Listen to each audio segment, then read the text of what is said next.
กองประชุมผู้แทนแม่หญิงทั่วกองทัพครั้งที่9ได้จัดขึ้นในวันที่30มังกร2025อยู่ที่สโมสรกลุ่มใหญ่การเมืองกองทัพภายใต้การเป็นประธานของทานพลโททองร้อยศิริวงศ์กรรมการศูนย์กลางพรรครองรัฐมนตรีกระทรวงป้องกันประเทศมีบรรดาหัวหน้ากรมห้องกรมพร้อมด้วยแขกถูกเชิญเข้าร่วม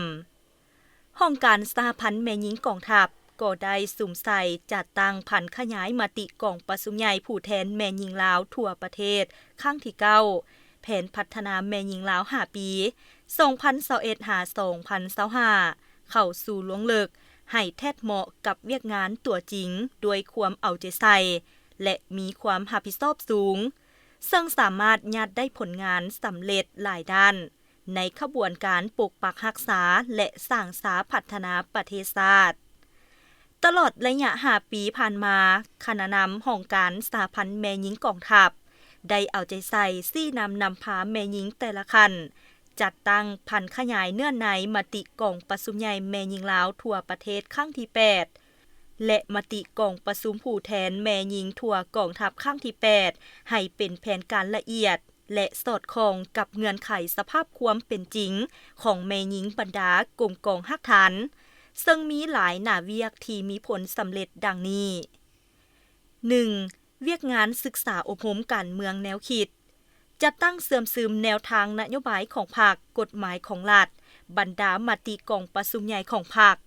มติกองประชุมใหญ่ขององค์คณะพรรคกระทรวงแผนพัฒนาเศรษฐกิจสังคม5 ปีเทื่อที่9ว่าด้วยสิทธิเสมอภาพระหว่างหญิงชายบรรดาข้อกำหนดระเบียบวินัยของกองทัพรวมมี246ครั้งมีผู้เข้าร่วม 56,842 สหายหญิง 17,948 สหายชาย 38,489 สหายหญิงกวมเอา 31.57 ส่วนห้อยเข้าร่วมพิธีปาฐกถาโอกาสวันสำคัญต่างๆอยู่ศูนย์กลางและกลุ่มกองกำลังหลวง38กลุ่มกองจำนวน476ครั้งมีผู้เข้าร่วม 26,963 สหายหญิง 21,838 สหายชาย 7,325 สหายบรรลุได้ 69.27 ส่วนห้อยมูลเสื้อต่างๆรวมมี188ครั้งผู้เข้าร่วม 20,842 สหายเฮาพลจัตวานางไพวรอินทบุตรคณะบริหารงานศูนย์กลางสหพันธ์แม่หญิงลาวหัวหน้าองค์การสหพันธ์แม่หญิงกองทัพมื้อนี้เฮาสุดที่มีความดีใจและภาคภูมิใจเป็นอย่างยิ่งที่ได้ต่างหน้าให้คณะองค์การสหพันธ์แม่หญิงกองทัพและต่างหน้าให้เอ้ยน้องสหพันธ์แม่หญิงอยู่ในทั่วกองทัพโดยเฉพาะแม่นผู้แทนสมบูรณ์ที่เข้าร่วมกองประชุมครั้งที่9ของแม่หญิงกองทัพในครั้งนี้ถือว่าโดยปฏิบัติตามกฎระเบียบของศูนย์กลางสหพันธ์แม่หญิงลาวและโดยปฏิบัติตามแผนการของการสหพันธ์แม่หญิงและอิงใส่ข้อตกลงของศูนย์กลางสหพันธ์แม่หญิงลาวและอิงใส่ข้อตกลงของกระทรวงป้องกันประเทศว่าด้วยการอนุมัติให้องค์การสหพันธ์แม่หญิงกองทัพของพวกเฮาได้จัดตั้งกองประชุมผู้แทนแม่หญิงทั่วกองทัพครั้งที่9ขึ้นอย่างเป็นทางการในวันที่30เดือน1ปี2025ถือว่ากองประชุมในมื้อนี้ถือว่าได้เริ่มต้นเนาะในเวลากองประชุมแต่ 8 โมงและปิดลงด้วยผลสำเร็จในเวลา 4:30 เห็นว่าได้รับผลสำเร็จอย่างจบงามมีความรู้สึกภาคภูมิใจหลายเนาะที่ได้มาเข้าร่วมกองประชุม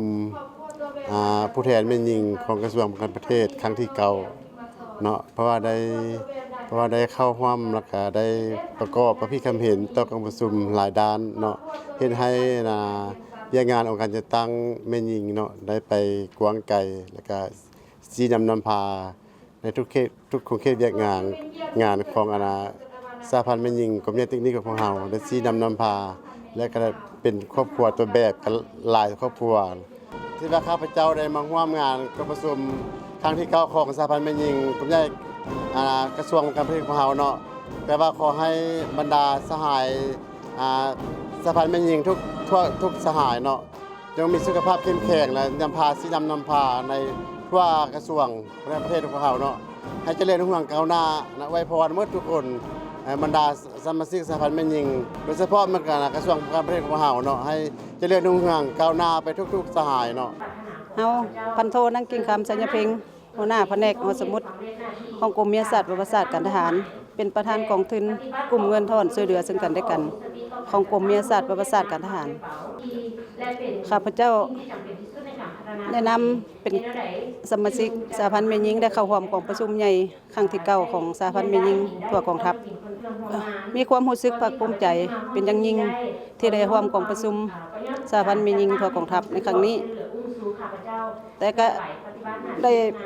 เห็นความหมายความสำคัญของเวียกงานสหพันธ์แม่หญิงในทั่วกองทัพเนาะได้เห็นจุดดีและจุดอ่อนของสหพันธ์แม่หญิงทั่วกองทัพต่อไปข้าพเจ้าสิได้นำเอาเนื้อในจิตใจของกองประชุมไปพัฒนาสหพันธ์แม่หญิงอยู่ภายในกรมกองให้ดีขึ้นเทื่อละก้าว เฮาพันโทนุชมณีคันทัดไซมาจากกองพลฐานราบที่1หน้าที่รับผิดชอบเป็นห้องแผนกสหพันธ์แม่หญิงของพลที่1ได้มีความรู้สึกภาคภูมิใจหลายที่ได้มาร่วมกองประชุมครั้งที่เก่าและก็มาผ่านบทครอบครัวตัวแบบครั้งที่เก่าต่อกองประชุมใหญ่ในครั้งนี้หลักการสร้างครอบครัวตัวแบบของข้าพเจ้าเริ่มจากการเลี้ยงงัวเลี้ยงหมูและก็เลี้ยงปลาเพาะพันธุ์ปลาขายลูกปลาน้อยจะได้ร่วมกองประชุมนี้ที่ว่ามีความรู้สึกภาคภูมิใจได้นำเอาเรื่องในกองประชุมในครั้งนี้ไปพันขยายต่อน้องแม่หญิงของข้าพเจ้าอยู่ในกลุ่มกองให้นำมือดีขึ้นให้สร้างครอบครัวตัวแบบให้ได้หลายครอบครัวเพิ่มขึ้นในปีต่อหน้าเฮาพันโทนางบุญดาวันบรพาหน้าที่รับผิดชอบห้องหัวหน้าการทหารกองศิลปากรกองทัพมื้อนี้สุดที่ภาคภูมิใจที่ทั้งคณะนำแม่หญิงเพิ่นได้เชิญเฮาเข้ามาร่วมในกองประชุมในครั้งนี้และให้เฮาเป็นบุคคลตัวแบบทางด้านเฉพาะก็คือการประดิษฐ์คิดแต่งและกำกับการแสดงต่างๆและมื้อนี้เฮาก็ได้ฟังบทสรุปรายงานของคณะประธานเนาะก็คิดว่ามีความหมายและความสำคัญและเฮาเองจะนำเอาบทนั้นไปเสริมซึมให้น้องแม่หญิงกองศิลปากรกองทัพได้เสริมซึมและปฏิบัติตามและในบุคคลตัวแบบของเฮาในครั้งนี้แม่นเฮาได้นำเสนอเป็นรายการแสดงและการประดิษฐ์คิดแต่งรับไส้ชาติรับไส้กองทัพก็คืองานสำคัญต่างๆของชาติท้ายนี้ขออวยพรให้คณะนำกระทรวงป้องกันประเทศคณะผู้แทนทุกภาคส่วนจงมีสุขภาพแข็งแรงอายุมั่นขวัญยืนอวยพรให้กับคณะแม่หญิงในกองประชุมในมื้อนี้จงมีสุขภาพแข็งแรงมีพลานามัยอันดีปรารถนาสิ่งใดขอให้ได้สิ่งนั้นเฮาพันโทนางพวงวานแพงลำพันธ์หัวหน้าแขนงสหพันธ์หญิงกองพันใหญ่641ได้เอาใจใส่ศึกษาอบรมการเมืองแนวคิดให้น้องแม่หญิงด้วยได้รูปแบบและเผยแพร่เสริมซึมมติต่างๆของพรรคของรัฐก็คือมติของสหพันธ์หญิงทุกขั้นโดยปฏิบัติตาม4นาทีใหญ่26แผนงานติดพันกับขบวนการแข่งขัน3ดีที่ศูนย์กลางสหพันธ์หญิงลาวางออกเห็นว่าน้องอยู่ในกลุ่มกองพวกเฮามีหลายสหายได้เอาใจใส่สู่สนญาติเวลานอกวงการสร้างเศรษฐกิจครอบครัวเพิ่มพูนผลิตผลเพื่อหารายได้เข้าครอบครัวและเห็นว่าชีวิตการเป็นอยู่ค่อยๆดีขึ้นเทื่อละก้าวปัจจุบันขบวนการที่พ้นเด่นของน้องในกลุ่มกองแม้นการปลูกผังเลี้ยงสัตว์ตำหกเท่าไหมและอนามัยค่ายครูให้สะอาดจงงามณโอกาสที่สง่าราศีและเต็มไปด้วยความหมายอันลึกซึ้งขออวยพรใส่อันประเสริฐให้การนำภาครัฐการจัดตั้งทุกขั้นจงมีสุขภาพเข้มแข็งเป็นหลักแรงที่นำพาประเทศชาติก้าวขึ้นอย่างบ่หยุดยั้งอวยพรแด่คณะนำห้องการสหพันธ์หญิงกองทัพจงมีสุขภาพเข้มแข็งเพื่อสินำพาสหพันธ์แม่หญิงทั่วกองทัพเบ้าหลวมเว้าเฉพาะสหพันธ์แม่หญิงกองพันใหญ่641พวกเฮาให้มีบรรณาใหม่ขึ้นเรื่อยๆขอบใจเปิดงานตลาดนัดสหพันธ์แม่หญิงกองทัพเพื่อวางแสดงสินค้าผลิตภัณฑ์กสิกรรมหัตถกรรมอาหารและอื่นๆตามความสามารถบ่มซ้อนของน้องแม่หญิงกองทัพอยู่ขันกระทรวง2ครั้งและอยู่กรมกองฮักฐาน13กรมกองมีผู้เข้าร่วมทั้งหมด 8,486 สหายสาย 1,645 สหายประกอบมีบูธวางแสดงสินค้าจำนวน148ห้านกำหนดเวลา3วัน 2. เวียกงานปรับปรุงและขยายการจัดตั้งสหพันธ์แม่หญิงกองทัพห้องการสหพันธ์แม่หญิงกองทัพประกอบมี3แผนกการมี21แผนกขึ้นกับ15แขนงและ1หน่วยเอกราชมี4ฮักฐาน มีหน่วยสหพันธ์แม่หญิงขึ้นกับภาคฐานจำนวน551หน่วย ในนั้นแต่งตั้งใหม่เพิ่มเติมขันแผนกสหพันธ์แม่หญิง2แผนก1แขนงเป็นกลุ่มกองสร้างตั้งใหม่ทั้ง3กลุ่มกองมีแม่หญิงทั้งหมด 14,218 สหายเป็นสมาชิกสหพันธ์แม่หญิงจำนวน 13,791 สหายขยายใหม่11สหายมหาชน426สหายสังกัดรัฐวิสาหกิจ522สหายสมาชิกพรรคสมบูรณ์ทั้งหมด 8,578 สหายสมาชิกพรรคสำรอง639สหายสมาชิกสาวหนุ่ม 7,815 สหายสมาชิกกรรมบาล 1,355 สหายและกำลังท้องถิ่นประกอบมีแผนกสหพันธ์แม่หญิง18แผนกมีสมาชิกแม่หญิงจำนวน 5,786 สหาย 3. เวียกงานก่อสร้างพนักงานเพศหญิงด้านทฤษฎีสั้นสูง57สหายสั้นกลาง47สหายสั้นต้น56สหายและบำรุงการเมือง45วันจำนวน90สหายระดับวิชาเฉพาะมีปริญญาเอก4สหายปริญญาโท121สหายปริญญาตรี 2,707 สหายอนุปริญญาตรี 2,800 สหายและบ่มีวีซ่าเฉพาะ 1,379 สหายจบจากต่างประเทศปริญญาเอก1สหาย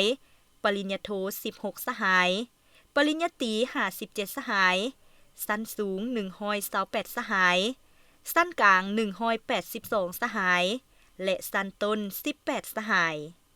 คณะนำแม่หญิงได้ไปยกระดับเวียกงานสหพันธ์แม่หญิงทั้งภายในและต่างประเทศฝึกอบรมระยะสั้น30วันอยู่สาธารณรัฐสังคมนิยมเวียดนามจำนวน4ครั้ง61สหายเวียกงานบริหารของการเวียกงานสาวหนุ่มเวียกงานกรรมบาลเวียกงานพิพิธภัณฑ์ประวัติศาสตร์เวียกงานสื่อมวลชนและอื่นๆอยู่สาธารณรัฐสังคมนิยมเวียดนาม18ครั้งจำนวน460สหายจัดตั้งฝึกอบรมเวียกงานพิธีการ5ครั้งมีผู้เข้าร่วม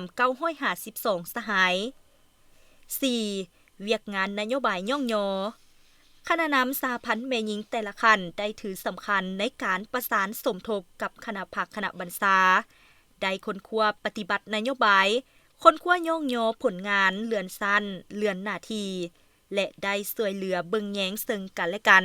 ในเวลาพบความยุ่งยากเจ็บเป็นนอนโรงหมอเสียชีวิตอัคคีภัยและอื่นๆรวมเป็นมูลค่าทั้งหมดจำนวน354,987,000 กีบในโอกาสวันสร้างตั้งกองทัพครบรอบ75ปีเอื้อยน้องก็ได้รับการย่องยอประเภทต่างๆคือเหรียญไซอิสระสั้น2มี23สหาย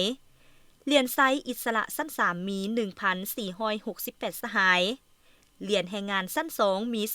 2,482 สหายสั้น3มี 3,428 สหายเหรียญไซพิละอัดหารสั้น2มี56สหายเหรียญไซพิละอัดหารสั้น3มี257สหายเหรียญไซกะแรงงานมี 2,614 สหายใบย่องย้อนรัฐบาล 1,415 สหายใบย่องย้อกระทรวงป้องกันประเทศ956สหาย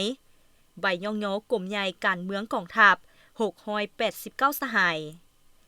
5. เวียกงานปกป้องสิทธิผลประโยชน์ของแม่หญิงและเด็กน้อย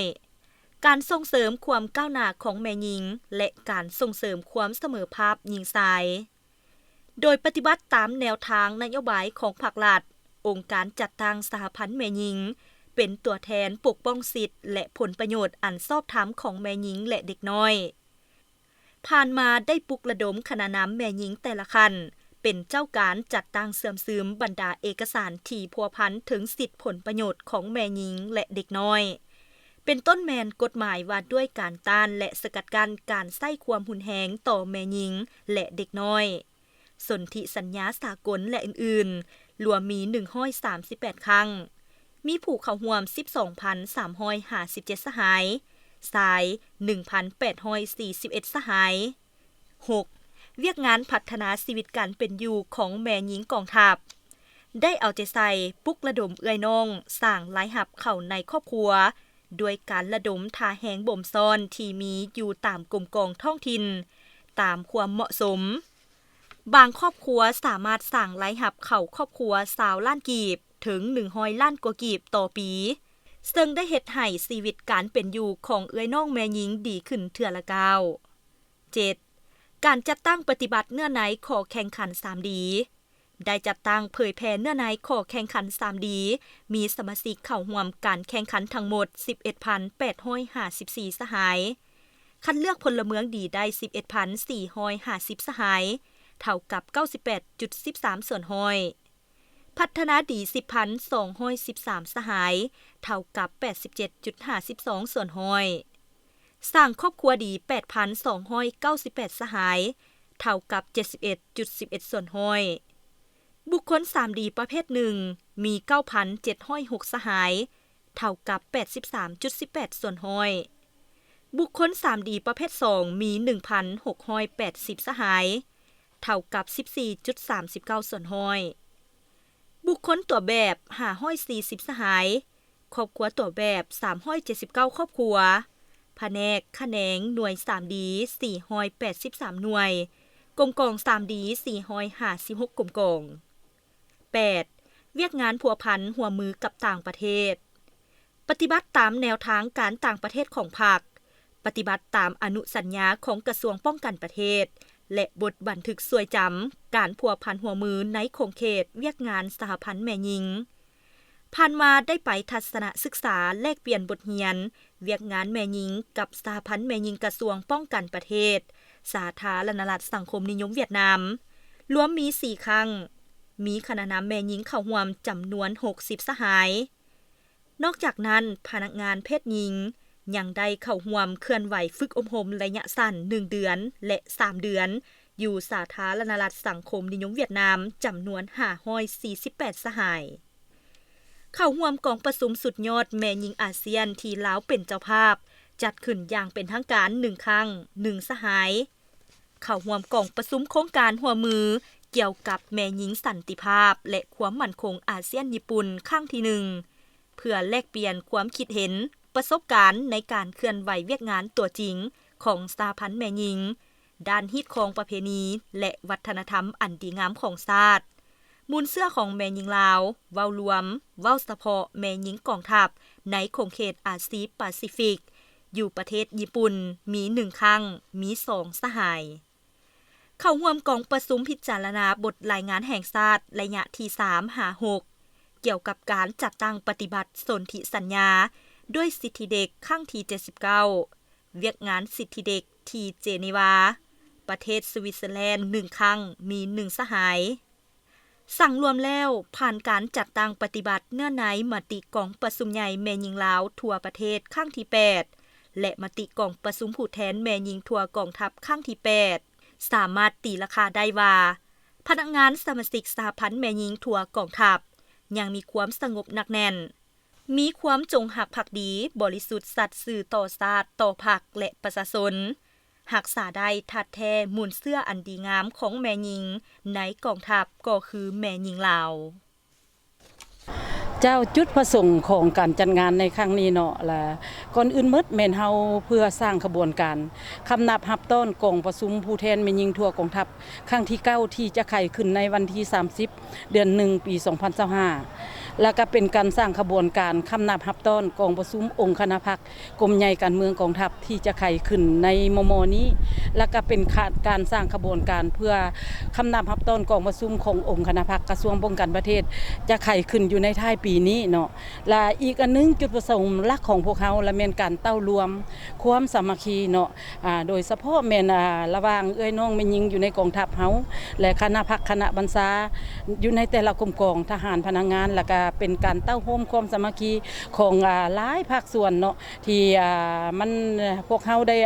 มีจิตหนึ่งใจเดียวมีความเป็นเอกภาพการนำเอาสินค้าต่างๆเพื่อมาวางแสดงและเพื่อสร้างขบวนการของพวกเฮาในครั้งนี้ให้มันพดขึ้นและคึกคืนขึ้นเจ้าในงานตลาดนัดในครั้งนี้มีจักภาคส่วนเข้าร่วม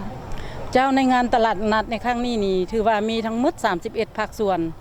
และอยู่ในงานตลาดนัดของพวกเขานี่มี226ห้านเนาะ และอยู่ใน226นี่ถือว่าพวกเฮามีผลิตภัณฑ์หลายประเภทและอยู่ในนี้แหละถือว่าพวกเฮาจะจัดโซนเป็นโซนแต่ละกองพันธุ์กองพลเนาะแล้วก็บรรดาวิทยาคารเนาะแล้วก็บรรดาหัวหน่วยงานต่างๆที่ขึ้นกับอันองค์การสหพันธ์แม่หญิงกองทัพของพวกเฮาถือว่าพวกเฮานี่ได้ปลุกระดมสุกยู่เนาะล่ะพวกเฮาได้สร้างแผนการในเบื้องต้นพวกเขาได้สร้างแผนการในการก้าเกี่ยมสร้างขบวนการฮับต้นคำนับฮับต้นวันที่สำคัญคือเขาได้กล่าวมาในเบื้องต้นนั้นเนาะและสร้างขบวนการและ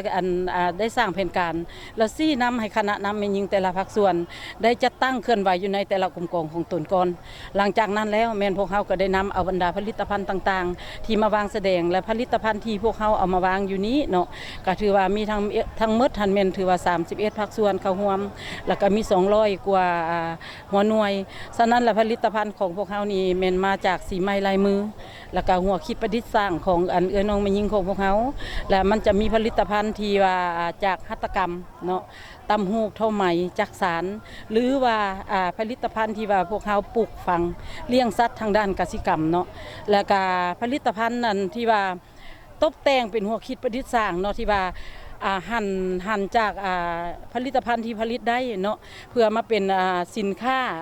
อาจจะเป็นอาหารการกินเนาะหรือว่าอาหารที่สำเร็จรูปต่างๆที่ไปอัดกล้องอีกอย่างที่พวกเขาสามารถจำหน่ายได้เป็นการตลาดของพวกเขาอันนี้แม่นผลิตภัณฑ์และที่สำคัญและอยู่ในงานนี้และแม่นพวกเขานี่ถือว่าได้มีส่วนร่วมจากสมาคมคุณค่าลาวเนาะถือว่าเป็นสมาคมหลักเนาะในการผสมผสานเนาะการปรึกษาหารือและการงานวางแสดงและนำเอาสินค้าว่าเพื่อเฮ็ดแนวใดว่าผลิตงานตลาดนัดของพวกเฮานี้เนาะและแม่นพวกเฮาจะเอาภาคส่วนใดๆเข้ามาให้มันมีสีสันให้มันมีผลิตภัณฑ์ใดๆเข้ามาเพราะว่าสมาคมคุณค่าลาวนี่แม่นเพิ่นจะเน้นเรื่องเกี่ยวกับสร้างอาชีพให้แก่เอ้ยน้องแม่หญิงเฮาและครอบครัวทุกภาคส่วนที่ว่าสนใจเกี่ยวกับการสร้างอาชีพเนาะฉะนั้นแหละถือว่างานบางแสดงของพวกเฮานี้และแม่นพวกเฮาจึงได้นำเอาหลายภาคส่วนเนาะและตัวอย่างและก็สิคือพวกเฮาได้เปิดพิธีในเบื้องต้นท้ายนี้เนาะและข้าพเจ้าอีกเทื่อนึงก็ขอต่างหน้าให้คณะองค์การสหพันธ์แม่หญิงขอแสดงความฮู้บุญคุณเนาะมายังคณะพักกระทรวงป้องกันประเทศคณะพักกรมใหญ่การเมืองของทัพและศูนย์กลางสหพันธ์แม่หญิงลาวและคณะพักคณะบัญชาในแต่ละขั้นคณะนำสหพันธ์แม่หญิงในแต่ละขั้นแต่ละภาคส่วนและเอ้ยน้องสหพันธ์แม่หญิงเนาะที่พวกเฮาได้เอาใจใส่เนาะเอาใจใส่และมีการประสานสมทบและโดยเฉพาะแม่นคณะพักคณะบัญชาแต่ละสักขั้นได้สร้างเงื่อนไขสะดวกให้พวกเฮาได้เคลื่อนไหวตามแผนการของพวกเฮาและเฮ็ดให้งานตลาดของพวกเฮามื้อนี้ได้วางจะแสดงสินค้าจำหน่ายเนาะและที่สำคัญที่สุดก็แม่นค่ะทั้งศูนย์กลางสหพันธ์แม่หญิงลาวและก็สมาคมคุณค่าลาวและนักธุรกิจทุกภาคส่วนเนาะที่ให้การอุปถัมภ์สุกยู่แล้วก็เป็นแฮงปลุกระดมเนาะเป็นแฮงผลักดันให้พวกเฮาได้มีท่าแฮงในการจัดงานในมื้อนี้แล้วขออวยไสให้พรให้แต่ละท่านจงมีแต่สุขภาพเข้มแข็งและเฮ็ดสำเร็จหน้าที่เวียกงานแล้วก็ขออวยพรให้ทุกภาคส่วนที่เข้ามาเที่ยวชมแล้วก็เที่ยวซื้อและสนับสนุนสินค้าของพวกเราเนาะจงมีแต่สุขภาพเข้มแข็งข้าพเจ้าชื่อแก้วมณีวรภาริขันธ์ประธานสมาคมคุณค่าลาวกรรมการส่วนกลางแนวและห้องประธานแนวลาวสร้างชาตินครหลวงเนาะมื้อนี้ก็มีความปิติยินดีที่ได้ร่วมกระบวนการสร้างกิจกรรมเพื่อต้อนรับกองประชุมใหญ่ของสหพันธ์แม่หญิงกองทัพครั้งที่9และก็เป็นการเฉลิมฉลอง3วันประวัติศาสตร์ของประเทศลาวข้าพเจ้าต้องขอบใจนำคณะพักกระทรวงป้องกันประเทศและการสหพันธ์แม่หญิงกองทัพที่ให้ความไว้วางใจสมาคมคุณค่าลาวมาตลอดและก็ได้จัดงานรายงานตลาดนัดหรือว่างานต่างๆส่งเสริมอาชีพให้กับเอื้อน้องทหารแม่หญิงกองทัพของเฮาในทั่วประเทศเพื่อสร้างขีดความสามารถในการผลิตสมกับคำว่าทหารพวกเฮาแม่นพลาธิการกับทีเนาะเพราะฉะนั้นเฮาเฮ็ดจังไดแม่หญิงพวกเฮาจะมีอาชีพเสริมในสภาวะเศรษฐกิจที่มีความยุ่งยากแล้วก็มีความท้าทายบ่ว่าภัยเงินเฟ้อหรืออย่างต่างๆในทั่วโลกก็มาเฮ็ดให้ผู้หญิงเฮาต้องมีความเข้มแข็งเพื่อเป็นอยู่เบื้องหลังของผู้ใหญ่ของผู้ชายที่เป็นทหารแล้วก็อยู่แนวหน้าเพิ่นได้สบายใจว่าแม่หญิงสามารถรับผิดชอบครอบครัวและเลี้ยงครอบครัวแล้วก็ช่วยเหลือสังคมไปพร้อมกันได้ อันนี้เนี่ยยังเป็นความภูมิใจของสมาคมคุณค่าลาวที่ได้จัดร่วมกับสหพันธ์แม่หญิงโดยเฉพาะแม่นกองทัพและผ่านมาไวๆนี้แม่นอันสร้างตั้งกองทัพครบรอบ76 ปีเนาะข้าพเจ้าก็มีความภูมิใจที่ว่าทหารพวกเขาแม่นบ่หลอมหรือเต่าหลอมให้ทหารแล้วก็ทั่วประเทศมีความเข้มแข็งทางด้านจิตใจมีความเสียสละชีวิตของตัวเองตลอดเวลาเพื่อปกป้องพื้นแผ่นดินอันครบถ้วนของประเทศลาวไว้ให้ลูกหลานต่อไป เจ้าเฮาพันโทนางโรซินแม่สวรรค์ของแผนกสาพันธ์แม่หญิงวิทยาคารป้องกันศาสตร์ไก่สอนภูมิหาร วันนี้เขาได้มีสินค้าประเภทใดๆเพื่อมาวางแสดงในงานตลาดนัด เนื่องในโอกาสสร้างขบวนการต้อนรับกองประชุมผู้แทนแม่หญิงทั่วกองทัพครั้งที่9เนาะหลังจากห้องการสาพันธ์แม่หญิงกองทัพได้มีแจ้งการให้เฮาเข้ามาร่วมงานตลาดนัดเฮาก็ได้มีการเผยแพร่แจ้งการดังกล่าวแล้วก็มีบรรดาหน่วยสนใจเกี่ยวกับงานตลาดร่วมงานตลาดนัดของพวกเฮาเนาะจำนวน6หน่วยเนาะได้เข้ามาร่วมงานตลาดนัดในนั้นก็จะมีสินค้าหัตถกรรมแล้วก็สมุนไพรแล้วก็เครื่องแห้งแล้วก็มีผักปลอดสารพิษอาหารและเครื่องดื่มประเภทต่างๆเนาะแล้วก็นอกจากนั้นพวกเราก็ยังมีสินค้าประเภทเครื่องแห้งเครื่องใช้ในครัวเรือนเป็นผ้าเป็นมีดเนาะ พันตรีนางบัวพันธ์คุณบัณฑิตหัวหน้าแผนกสาพันธ์แม่หญิงกองพันใหญ่621มีความยินดีที่ได้เข้าร่วมงานมาแสดงและจำหน่ายสินค้าตลาดนัดของสาพันธ์แม่หญิงกระทรวงป้องกันประเทศจัดขึ้นในครั้งนี้เพื่อ